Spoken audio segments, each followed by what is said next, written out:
Hey everybody, I am Joey Fameli, a video producer for Tested.com, and I'm here today to share with you some of my favorite things from 2016. First, I got some casual gaming. Now, my wife and I were looking for a good two-player game to play other than backgammon, and we came across this game called Jaipur. And the idea of the game is you're playing as traders, and you are acquiring goods and camels to trade to the marketplace, and you rack up points and rupees. And whoever gets the most rupees by the end of the game wins the round. It's a super fun game, a little bit of a setup, but it's a really casual, fun game to play, especially at two players. It's hard to find good just two-player games. I really like Jaipur. Now, the next one, if you have a couple more people over, I recommend this game called Welcome to the Dungeon. Now, this game is 2 to 4 players, and collectively, you and the rest of the table decide on a hero to play who's going to face these monsters in a dungeon. Now, the hero has some perks and abilities, and every hero's perks and abilities are different. The idea of the game is that you set that hero up, and you pass around a deck of cards, and that deck of cards is monsters. And each player looks at the monster, decides whether to play the monster in the dungeon, or discard the monster while discarding one of the hero's abilities. Now, the game goes around until you decide to pass and get out of the whole round, or you keep going until at that point, if you're the last player in, you go face the dungeon and face all the monsters with your hero. Now, if you have a bunch more people over, I recommend a game called Codenames. Now, we've talked about this game on the site before. A user sent this really cool laser cut box for it, which replaces the giant box that game comes in. This is a very portable, traveling size one. But the idea of the game is you just set out a grid of word cards, and you pick a spy master for each team to play as like the captain, who will sit there with a key of all of the cards that are on your team and the other team. And what you're trying to do is give one-word clues so that your team guesses what cards are yours on the table without guessing the other player's cards. The game is much more nuanced than that, but it's really fun. I highly recommend this game if you're going to any kind of family event or party. It's just a blast to play with a bunch of people. So those are some of the games that I like for 2016. Very, very casual, fun games to play with family, friends, anybody who's over.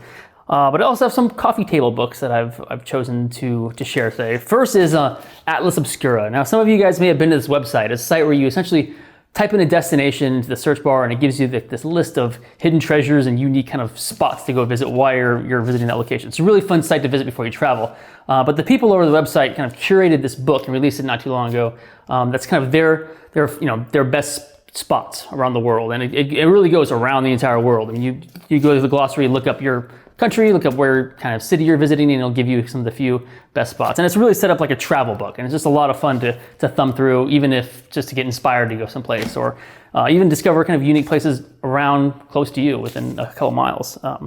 Great book and a great website. Go visit it if you're traveling. The next book I got here is Anthony Bourdain's cookbook. This is I think maybe his first cookbook. He's written books before, but this is his first actual ingredients and recipes. The recipes are all okay. They're good. I've made a couple and they're fine. But the book is just a lot of fun to read and flip through because it's got some art by Ralph Steadman. You got some very interesting photography choices and lots of just the Bourdain flavor of commentary and wit in the writing. So it's a fun book to read, fun book to kind of get inspired by to cook. And just, like I said, solid recipes and fun art to look through. Now, the last book I got here is called Out on the Wire. Now, this is a book by Jessica Abel, where it's essentially a behind-the-scenes look of some of like the NPR style podcast or radio programs. You got 99% Invisible, This American Life, Planet Money, Freakonomics.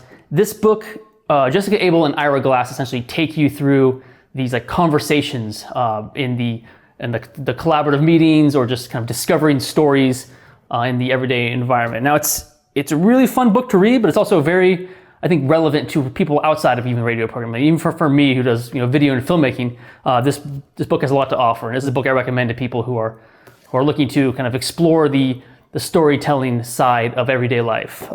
It's Out on the Wire. It's great. Go pick that up if you can. And I guess for my last thing, I got some video stuff. This is actually a software program that I use quite a bit called DaVinci Resolve. Some of you guys may have heard me talk about this when talking about color grading or working with raw ProRes files. This program it's a very powerful color grading and color correction program, but it also has an editing program built into it that's getting a lot better. It started off a little rough, but it's really coming up there and improving fast.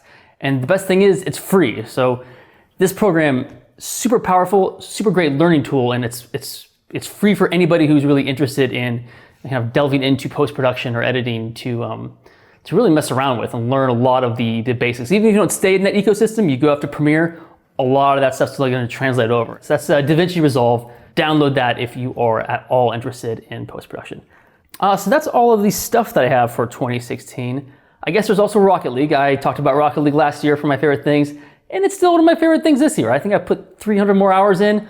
I'm probably not that much better, but I am still having tons of fun flying around, using turbo, and hitting giant soccer balls into the opponent's goal. It is a ridiculously fun game that I am still playing and thinking about way too much. So that's it for 2016. Thank you guys for watching. Thank you guys for watching all year long. It's been a really great year at Tested, and we have a lot more fun things coming up in the future. So I will see you guys in 2017. Till next time, goodbye. But I am still having tons of fun flying around, using turbo, and hitting giant soccer balls into the opponent's goal.